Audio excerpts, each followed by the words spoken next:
Hello, and welcome to the Foolery and Mancatdoo show. This week we're going to be doing a special for you. We're going to be playing What's That Smell? But we're going to do a little different twist on it this time. We're doing the What's That Smell home viewer home game show.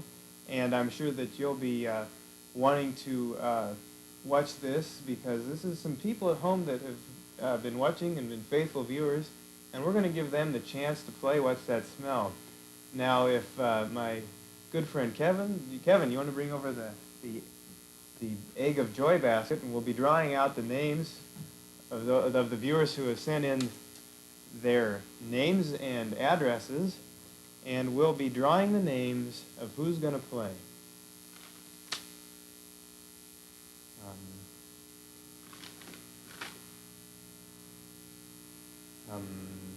Egg, yeah. Do you know where the names are in this guy? They're in there somewhere. Okay. Try that piece of paper. Rooster Egg? No. Okay. Try that piece of paper. All right, perfect. Oh, okay, here they are. And this was in no way pre-selected. We'd like you to know this. All right. For this week, contestant number one is contestant number one. Contestant number one will be playing What's That Smell with us, and for some extra added interest, we're also going to draw another name, and the person that's going to be playing with contestant number one is a contestant number two. All right, contestant number one and number two, stay at your house. We're coming, and you'll be playing What's That Smell, and we'd like to, if you've got the rules at home, I'm sure you all do. I'd like you to please review the rules. We'll go over them again, but we're coming at you. Stay home. Don't go anywhere. We're going to be playing What's That Smell, the home viewer version at your house.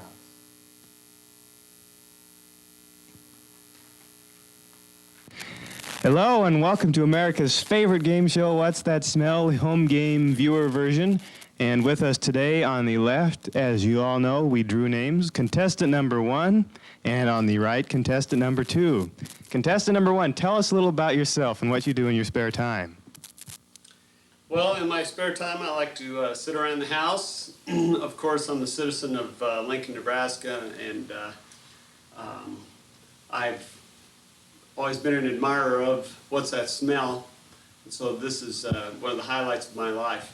All right, thank you, contestant number one. Contestant number two, tell us a little about yourself and what you do in your spare time. In my spare time, I do underwater basket weaving. Thank you, contestant number two.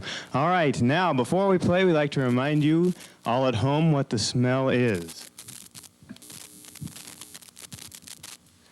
All right, now that you at home knows what the smell is, we remind the contestants of the rules. A smell has been placed in this room in a certain position so as to will not give any advantage to one side or the other as to what the smell is. Contestant number one, what is that smell? It smells like kind of like coffee. I do believe that coffee is in this room. However, that is not the smell that we are looking for. And I'm afraid that since you are so close, it's contestant number two's turn. The smell is beans. It is not beans. I'm afraid that since you guessed an inanimate object that was not on fire, or at least hot, you'll be prohibited from guessing on your next turn. Now, contestant number one, your second chance. What is that smell? Do I get two chances now since he loses his turn? Yes, you get two chances. Okay. Unless you violate the rules on your first chance. Okay, my first guess is smoldering boogers. Ah, a very good smell, but I'm afraid that was incorrect. And since you did guess correct in the correct manner, something that was on fire or very hot, you will get to choose again. My second guess is burning bicycle tires. Not car tires, but bicycle tires. We appreciate the specificity of the guess. However, it is also incorrect, which means it is now finally contestant number two's turn, who is getting very anxious. I can see that he thinks he knows what it is. And he's also I'm gonna whoop him. going to work him. Would you like to guess, contestant number 2? Heineken Schlitz Coors beer on fire. I'm afraid it is not Heineken Schlitz Coors beer on fire, although it was nice of you to add that on fire, or else we would have had to penalize you for guessing at something that was not on fire. Now, contestant number 1, another guess. What's that smell? It is a burning clothespin placed in somebody's hair. Judges, I'm afraid that's not exactly what the smell is. However, that is so close that I can taste it. Contestant number 2. Taste and smell is flavor. He's distracting me. I call penalty. Penalty cannot be called on the host. It was close guess. Did you get a look at the rules before we play this? Quit distracting. I remind you, we have 1 round left after this. His last guess was close. His last guess was a burning clothespin in someone's hair, not clothes burning. Is a burning clothespin in someone's pants? Very close, but still incorrect. The burning clothespin, I will give a hint to the contestants. The burning clothespin was not what was close about that answer. Contestant number 1, final round, or we have to go to sudden death. What is that smell? What are the rules on sudden death? Sudden death means that you each have to start part of yourself on fire until it matches the smell in the room. Oh. Can you start with your hair? You can start with your hair. Do you have a guess for us, however? Well, I would say that it is 5 seconds, please. seconds. It is burning. It's something that's burning. It is something that's burning. I would say that it might be 10 seconds. Okay, I say it's the burning of a key lime twin. Oh, yes, I believe that you are a bit confusing the smell from down the hallway. I believe that is Billy burning his key lime twin. I believe he's also taking a bubble bath, if you want to be very exact. However, that is not the smell that we are wishing to have in this room at this time. I motion that contestant number 2 gets one last chance, and it is the smell in this room that we're looking for, not the one in Billy's bathtub. Smell I actually can't smell the smell. is This was not filmed in Smellorama. smell is 5 seconds. burning. Burning. It's burning, It is burning. and it's It's oxidizing. it's hair. Burning hair. It is burning hair. He's cheating. How? He's cheating. He's not cheating. He knew what the smell was, you say? Yes, I say that he knew what the smell was. However, contestant number 2 gets the winning egg basket of joy, and contestant number 1 will also get second pick for being such a good sport today. All right. Here is the egg basket of joy. I pick first. You get to pick first. Anything in the egg basket of joy may be yours. Basket. No, you may not. And he has picked a hen egg. Thank you for playing, contestant number 1. Contestant number 2,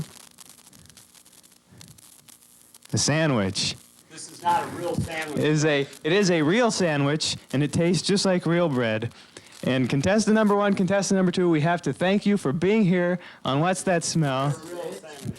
It's a hen egg. Sandwich. This isn't a Note real that egg. one thing that they could have won was a rooster egg. The brown ones are, of course. Hey, Billy. You look kind of lonesome. Yeah, I'm kind of lonely. I don't have any friends to play. Where are your family? firehouse safety week and they all burned. Well, Of course, that's because I didn't forgot to put the matches away. He did burn. well, Billy, what you playing with? Key lime twin. Don't you know what key lime twin is? Key lime twin. Best friend. Well, that's not the real key lime twin, though, is it? How would you like to talk to the real key lime twin? This is the real key lime twin. No, would you like to talk to the... Burn! Oh! Burn! Yeah! Would you like to talk to the real key lime twin, Billy? Yeah. Well, do you know how to do it? Where's Dad talking? Hi, key lime twin. You want to go start something on fire? No, Billy. See that phone? That phone? It's real easy to talk to the key lime twin. Just dial 1-800-Poopy Pants. 1-800-Poopy. And you can talk live, one-on-one. $2.95 the first minute, $7.95 each additional minute. Hello? Santa Princeton, New Jersey. How can I help you? I want to talk to key lime twin. Well, what kind of key lime twin you want? I like a key lime twin who likes fire and fun and likes football and who likes fire.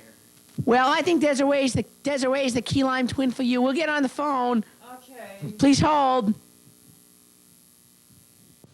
Hi, is this Billy?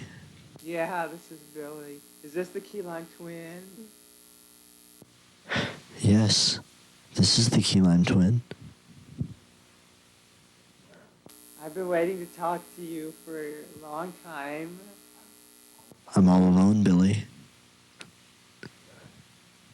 I'm in my house, and I'm taking a bubble bath, and I'm on fire. Oh, I'm at home too, and I'm gonna take a bubble bath, and I'm gonna start myself on fire. Do you like fire, Billy? I like fire. Fire's so pretty, don't you think so? Would you like to set me on fire, Billy? Oh, I would love to set you on fire, and then I can watch you burn, burn, burn, burn. Ah.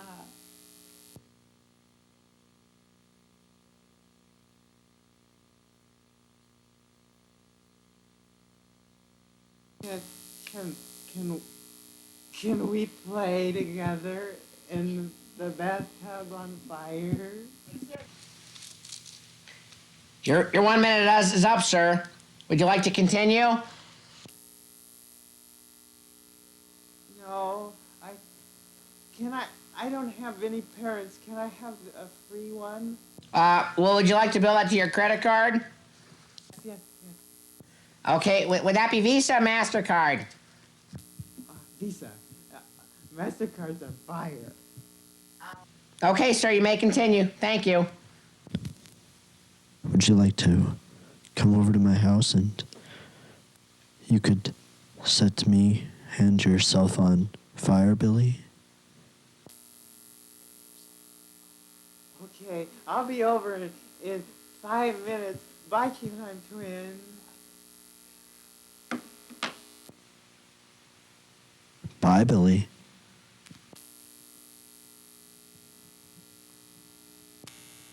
Good evening, everyone. Why would any person in their right mind want to call the Key Lime Twin hotline? Well, there's several reasons. None of them are very good. I suppose that if you would ask me to endorse the Key Lime Twin hotline, I probably, in my right mind, wouldn't do it.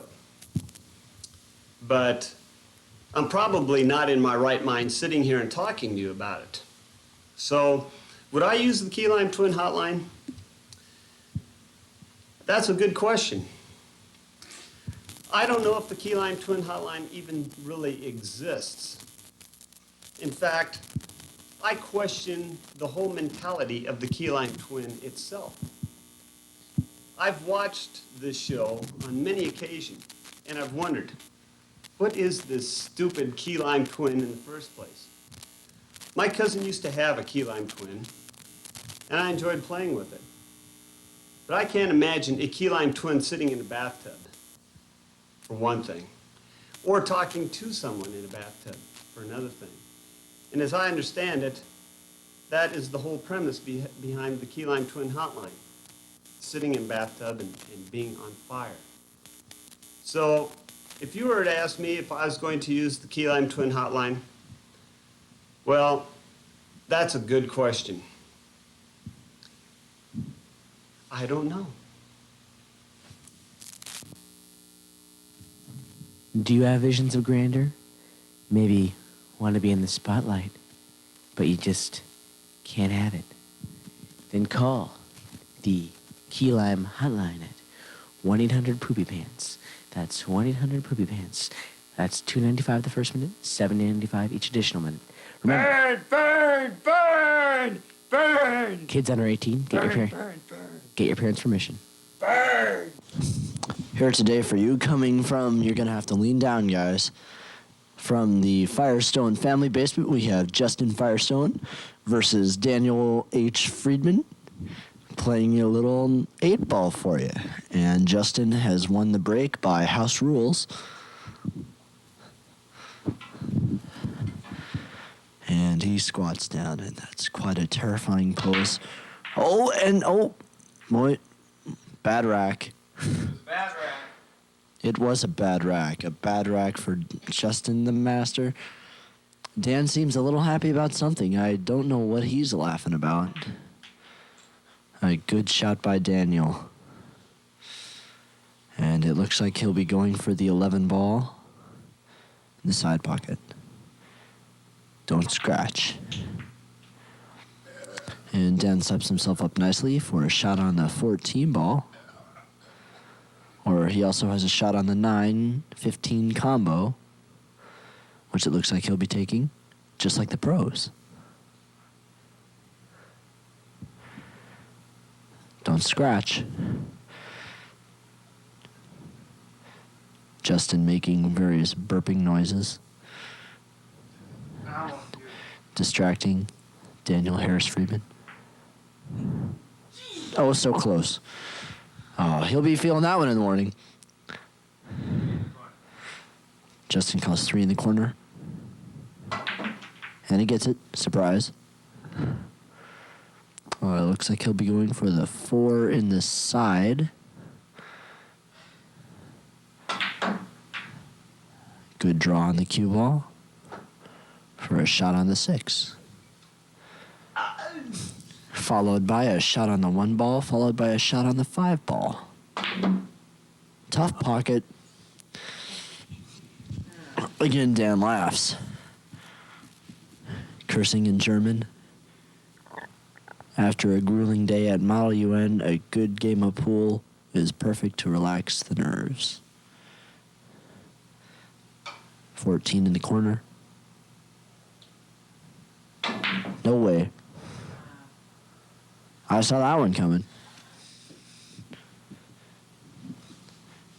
If we had instant replay, we could show Dan's fallacy in setting up his shot with the cue, but we can't do that.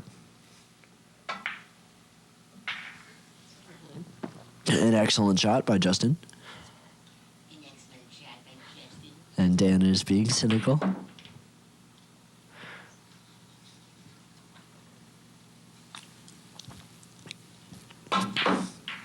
And Justin has 2 balls left to Dan's 5.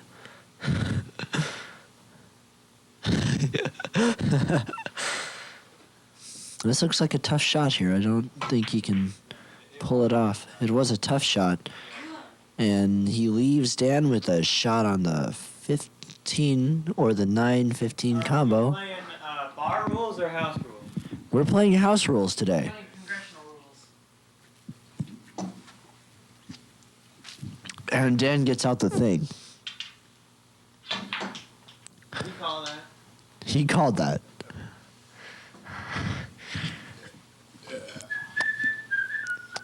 Dan doing the Bobby Brady, I meant to do that walk. And now for his next magical trick.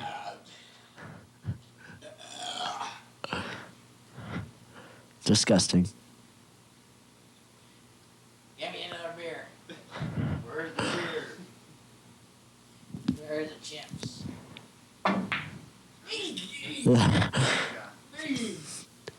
Tough shot. Tough pocket. Daniel Harris Friedman questioning the quality of the table as Justin misses another shot. Cue balls fixed. I question the quality of my shooting. This table's fixed. It is after all about face. Dan going for a shot on the 9 ball. And tough pocket, but it doesn't look like Justin will be making a shot there for any time soon.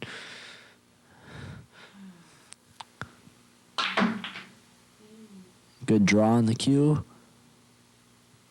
And I have no idea where he's going with this. Call your shot, Firestone. In the corner.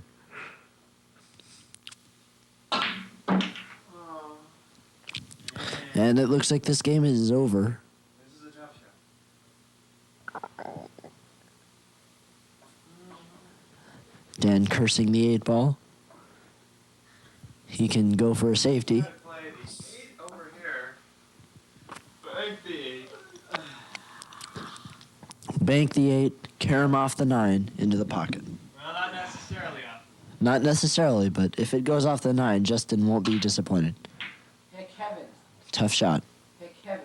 Hey, Dan. Can the camera see us? Not really. Not unless you kind of bend down.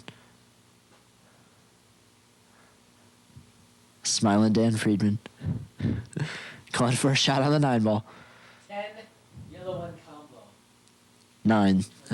That's the 10 yellow 1 combo as called by Dan Friedman. Excellent shot.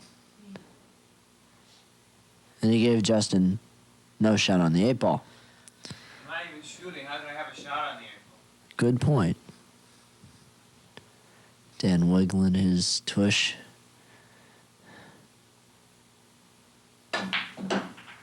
Good scratch. He meant to do that. First house rules, that's ball in hand. House rules, that's a ball in hand. You may question the legitimacy of house rules, but I assure you they're quite legitimate in this house. Who's next? And I will be next playing in the Tournament of Champions. Who is it? Me and you? It's me, it's Justin and I. Daniel lost. Dan, we'll be doing it. Who would I play Kevin? You play if And now for a public service announcement from the state of Wisconsin, the land of beer and cheese and soy sauce.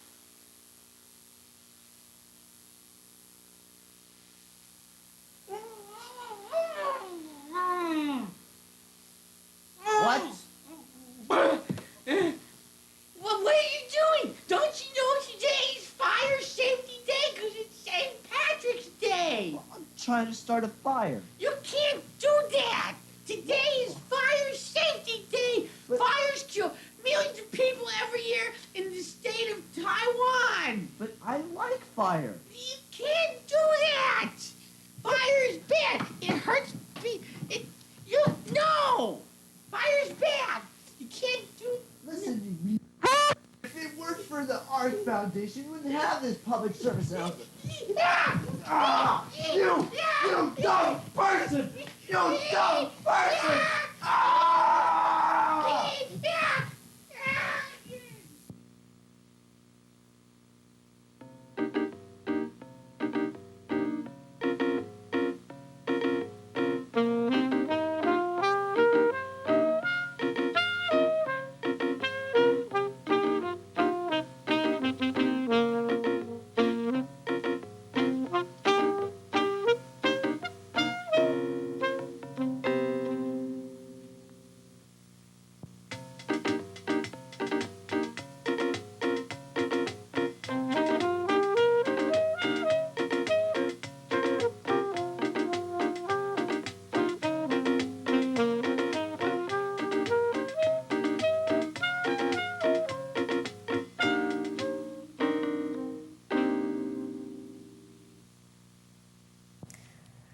Well, with us today is the anonymous reviewer, and he writes for the esoteric newspaper, the Pusillanimous Pig. Excuse me, Pusillanimous Pig. Pusillanimous Pig. It's a newspaper that is so esoteric in its appeal that at last count, I think in Lincoln there were 1.6 readers of our newspaper, and for every 10 square miles of Lincoln that there was. And we're very proud of that. Yes, we're very proud of that. Yes. Circulation is and I awesome. review all of those cultural phenomena that occur here in this capital city that are of worth of note, you realize. Well, speaking of cultural worth, I understand that you have done some research into the field of Channel 14. Oh, yes. Yes. After extensive research and a great deal of survey that I think I spent 15 minutes one afternoon in really intensive research. Sure. And the dichotomy was really fascinating to study. And I did determine, after this extensive research, that this tomfoolery and this Kathmandu show, Mancatdoo, pardon me, yes, is the most watched program on that channel. I mean, it demographically cuts across all age spectrums. It deals with those who are post-pubescent, Yes, pre-pubescent, yes. prenatal, postnatal, and post-geriatric, as well as pre-geriatric. And what I found particularly interesting is that the plus-size women were drawn to the red-headed young man who's on that program. What about the postmenopausal women? Well, postmenopausal women were so intent on discovering where their menopausal had gone that they didn't have time to really worry about the tomfoolery duo and what they were up to. I also understand that you have watched this show and have a review, or have reviewed this show. Yes, in the words of this reviewer, the tomfoolery and Kathmandu show, Mancatdoo show, it is, now how can I say this to be in all exactitude? I want to use the term that will hit the exact Beautiful? kind of...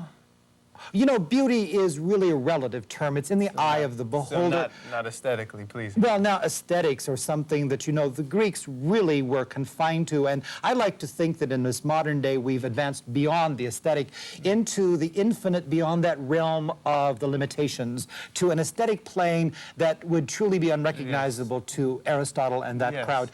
And we have come to a moment where, in respect to the tomfoolery and Kathmandu show... Machiavellian. Well, Machiavelli would probably slit my throat as a reviewer because it didn't serve the good of the public, as you well know.